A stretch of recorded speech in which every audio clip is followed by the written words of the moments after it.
जो welcome to my channel. मेरा आज हम करेंगे क्लास 9th की गणित की वर्कशीट नंबर 55, जो कि डेट आपकी 13 नवंबर की है।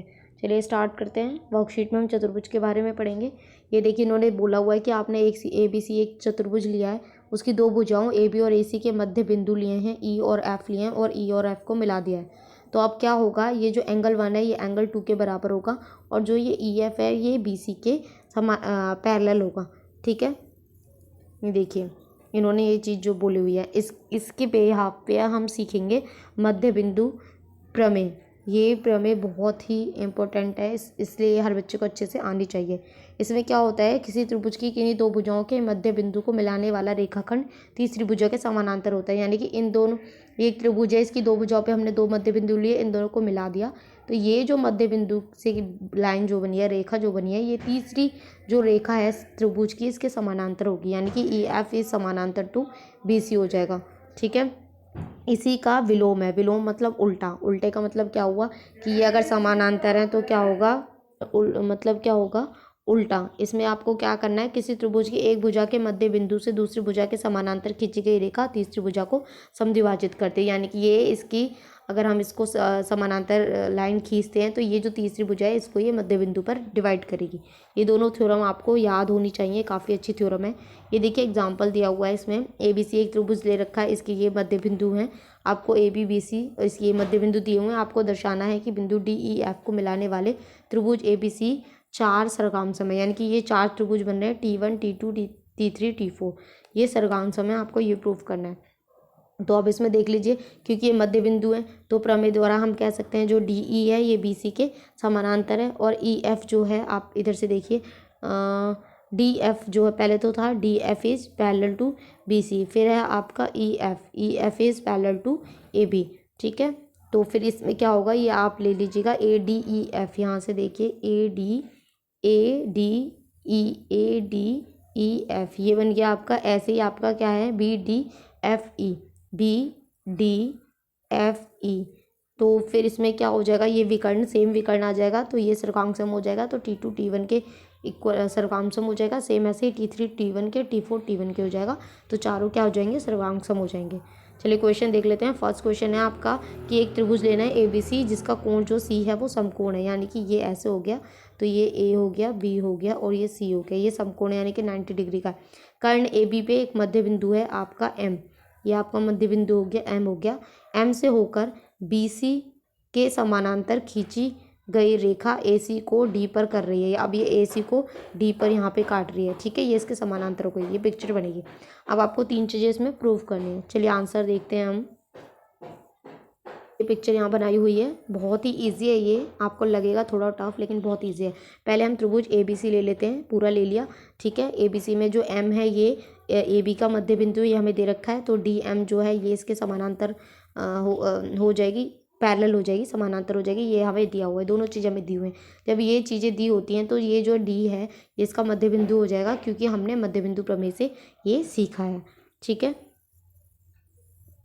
मध्य बिंदु प्रमेय के विलोम से। ठीक है, विलोम वाली प्रमेय, उल्टी वाली प्रमेय से ये हमने सीखा है।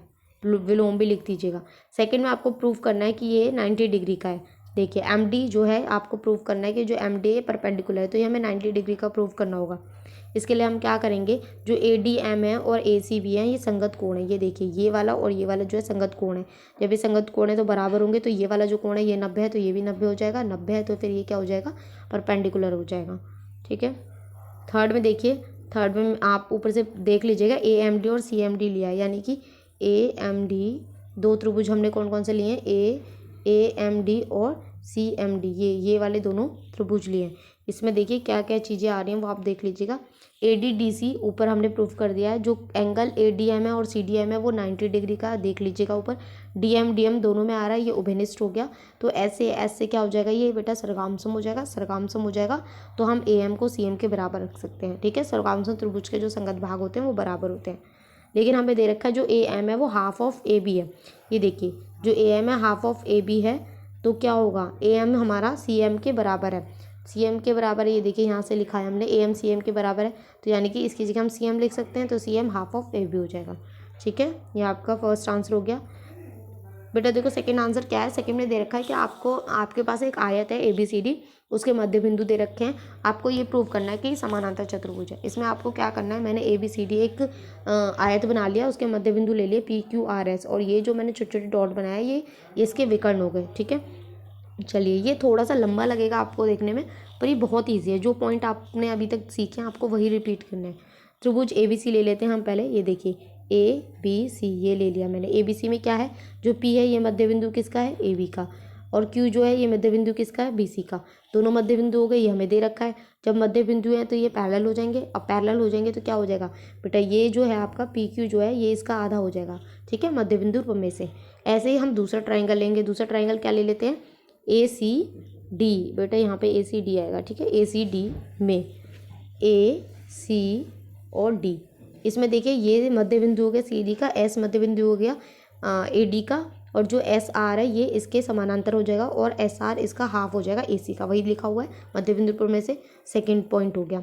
तो फर्स्ट और सेकंड से क्या होगा, फर्स्ट और सेकंड से क्या होगा, PQ जो है ये समानांतर हो जाएगा SR के, क्योंकि देखो यहाँ भी हमने ये लिखा है और ये देखो दोनों हमने ऊपर लिख रखे हैं। ऐसे ही क्या हो जाएगा, SR और PQ बराबर हो जाएंगे, क्योंकि SR भी हाफ AC है और PQ भी हाफ AC है, तो ये दोनों इक्वल हो गए। थर्ड और फोर्थ इक्वेशन लिख दी। अब क्या है, PQRS इससे क्या हो जाएगा, एक समानांतर चतुर्भुज हो जाएगा। अब हम ट्राइंगल लेंगे BCD। बेटा BCD में भी बिल्कुल वैसे करना है। BCD, Q मध्य बिंदु है BC का, R मध्य बिंदु है CD का, तो जो ये QR है ये BD के हाफ हो जाएगा। ठीक है, जो हमने ऊपर लिखा है वही सब लिखना है, इसमें कुछ अलग से लिखना ही नहीं है। ठीक है, ये देखिए ये जो मैंने अभी बोला है, तो AC को BD के बराबर हो जाएगा, क्योंकि जो आयत के विकर्ण होते हैं वो बराबर होते हैं। ये देखिए आयत के विकर्ण यहाँ पे कौन कौन से हैं, BD और AC, तो ये आयत के विकर्ण भी आपके बराबर हो गए। तो फिफ्थ और सिक्स्थ इक्वेशन से हम कह सकते हैं, यहाँ देखिए फिफ्थ और सिक्स्थ इक्वेशन से हम क्या कह सकते हैं, PQ जो है वो QR के बराबर है। ठीक है, चलिए तो यहाँ पे आपकी वर्कशीट कंप्लीट होती है। यहाँ देखिए मैंने लिख दिया है PQRS एक समचतुर्भुज है, क्योंकि समानांतर चतुर्भुज जिसके आसन भुजाएं समान होती है समचतुर्भुज कहलाता है। ठीक है, तो यहाँ आपकी वर्कशीट कंप्लीट होती है। आई होप आपको अच्छे से समझ में आई हो। तो प्लीज़ चैनल को लाइक करें, सब्सक्राइब करें, कमेंट करें और अपने फ्रेंड्स के साथ शेयर ज़रूर करें।